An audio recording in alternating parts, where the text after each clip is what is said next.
अब अगला जो मुख्यमंत्री बनेगा, चाहे वो एनडीए का बने या महागठबंधन का बने, इन्हीं दोनों में से किसी का बनेगा, अब महिला मुख्यमंत्री बनना चाहिए।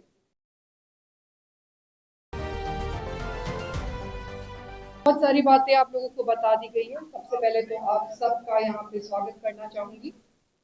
आप लोगों से मिलने का मौका मिल रहा है, अच्छा लग रहा है।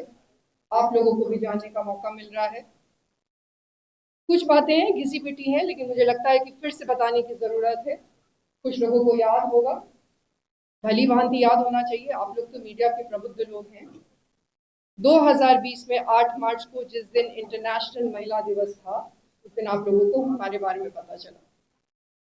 पुष्पम प्रिया चौधरी हमारा नाम है। हमने एक पार्टी बनाई जिसका नाम था प्लूरल्स पार्टी।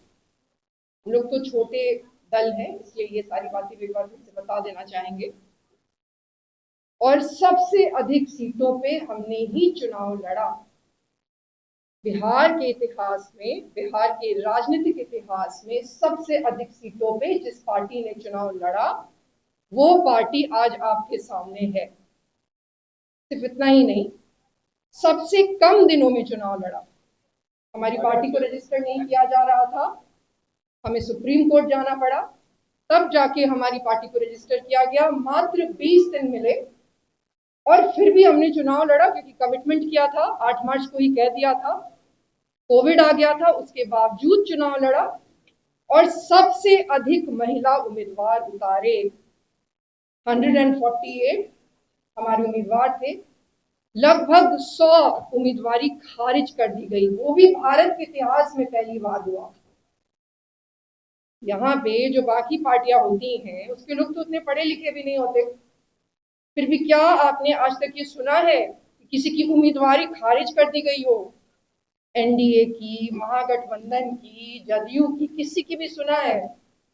हमने सिर्फ जमीन से जुड़े हर धर्म, हर जाति के पढ़े लिखे लोगों को टिकट दिया, फिर भी लगभग 100 हमारी उम्मीदवारी खारिज कर दी। तभी भी सबसे ज्यादा सीटों पर जिस पार्टी ने चुनाव लड़ा था, वो प्लूरल्स पार्टी थी।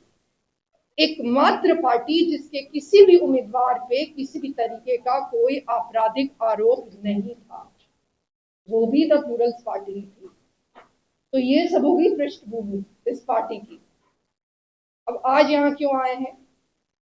हमने इलेक्शन कमीशन से मांग के और ये चुनाव चिन्ह लिया है, जो सीटी, और ये कोई मामूली सीटी नहीं है, ये विकास के इंजन की सीटी है, कल कारखानों की शुरुआत की सीटी है, स्कूल कॉलेज में विद्यार्थियों को बुलाने की सीटी है, खेल का मैदान जीतने की सीटी है, सख्त कानून के पुलिस की सीटी है, भ्रष्टाचार का पर्दाफाश की सीटी है, और विजयी और शक्तिशाली बिहार बनाने की सीटी है। इसीलिए सीटी लिया है। और सीटी एकमात्र चुनाव चिन्ह है जो सिर्फ नजर नहीं आता, वो सुनाई भी देता है। और आज वो दिन आ गया है बिहार में कि अब सिर्फ नजर आने से काम नहीं चलेगा, अब सुनना भी पड़ेगा। खास करके महिलाओं को भी सुनना पड़ेगा, सिर्फ नजर आने से काम नहीं चलेगा।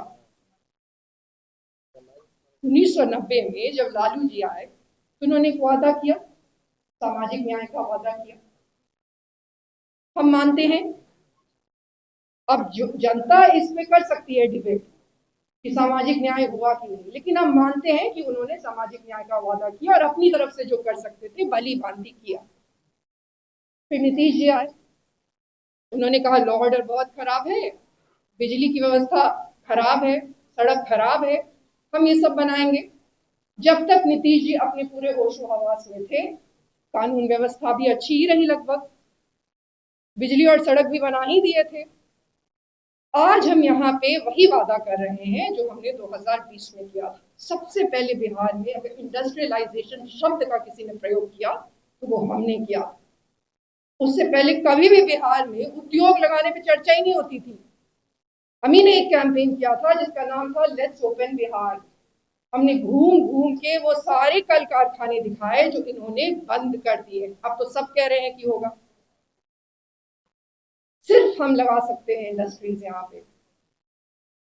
ये लोग लगा ही नहीं सकते। हमने तभी भी कहा था कि सभी जिले में स्पेशल इकोनॉमिक जोन्स बनाएंगे और कम से कम 5,000 एकड़ में वो होगा, तभी बिहार बदलेगा।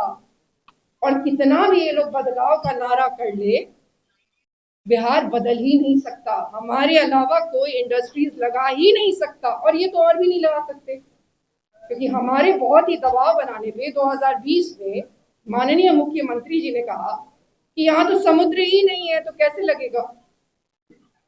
एनडीए के जो उस वक्त में काफी बड़े नेता थे, अब जीवित नहीं है, काफी बड़े नेता थे, उन्होंने भी कहा कि समुद्र ही नहीं है, लैंड लॉक्ड है।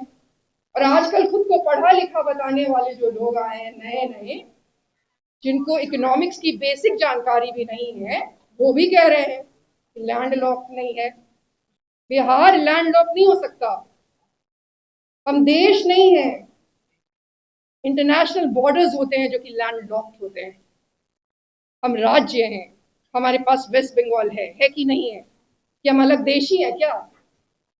ये मामूली जिसमें समझ नहीं है, वो बिहार नहीं बदल सकता। हमने ये वादा किया और इस वादा को पूरा करने के लिए ही आए हैं, आर्थिक विकास की सीटी लेके।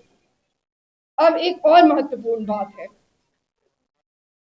5 साल हो गए हमें यहाँ पे आए हुए, और हमने कुछ चीजें बहुत ज्यादा सुनी है यहाँ की राजनीति में। पहली चीज तो ये सुनी है, जिसकी जितनी संख्या उसकी उतनी भागीदारी।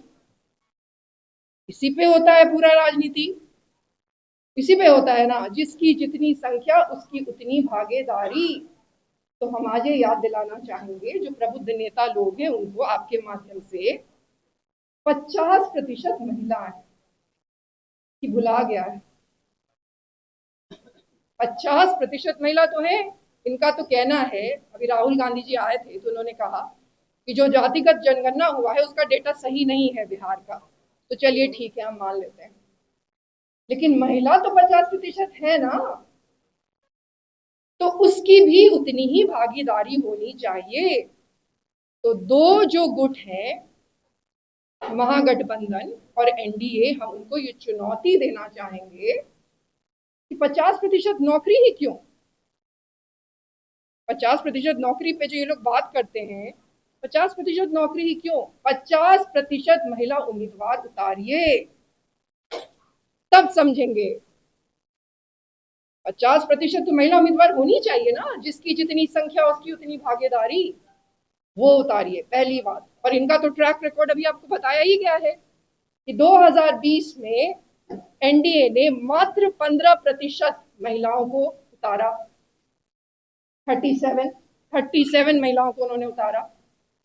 आजकल जो माई बहन मान योजना की बातें करते हैं, उन्होंने मात्र 10% महिलाओं को उतारा, 24 महिलाएं। और जो हम यहाँ पे बैठे हैं, जो इनके अनुसार से हमारी कोई हैसियत नहीं है, ये सब तो बहुत बड़े हैसियत वाले लोग हैं, बिना किसी हैसियत के भी हमने 42 महिलाओं को टिकट दिया, 28%, मात्र 20 दिन में। तो आपको ये चुनौती है कि जिसकी जितनी संख्या उसकी उतनी भागीदारी। तो 50% महिलाओं को उतारिए मैदान में। और जिस दिन हम राजनीति में आए उस दिन से हमें कहते हैं नेत्री हैं, आप अध्यक्षा हैं, यही शब्द हमारे लिए उपयोग किए जाते हैं। नेता नहीं है, आप नेत्री हैं, आप अध्यक्ष नहीं है, आप अध्यक्षा हैं। और कहा जाता है महिला नेता है, महिला नेता, महिला नेता हमने बहुत सुना। शुरू में हमें लगा कि हमने तो आज तक सबकी बातें उठाई है, महिलाओं की भी उठाई है, पुरुषों की भी उठाई है, जहां भी अत्याचार हुए वहां की बातें उठाई। तो फिर आखिर ऐसा क्यों है कि हमें सिर्फ महिला नेता कहते हैं। उसके बाद हमने आज देखा कि यहीं पे इसी होटल में कॉन्क्लेव हुआ, एक नहीं अब तो 2 कॉन्क्लेव हो गया। और दिल्ली की जो मीडिया है वो यहाँ पे आई, उन्होंने जो बड़े नेता हैं उनसे साक्षात्कार लिया, जो छोटे नेता हैं उनसे साक्षात्कार लिया, जो यूट्यूब इन्फ्लुएंसर हैं उनसे भी साक्षात्कार लिया, जो नाचने और गाने वाले लोग हैं उनको भी नेता कह के उनसे साक्षात्कार लिया, लेकिन हमसे नहीं लिया, हमसे नहीं लिया।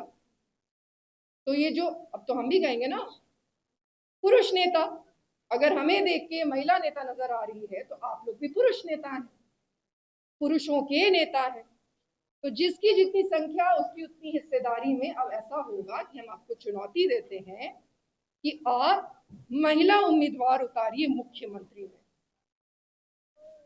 माई बहन तो योजना है ना।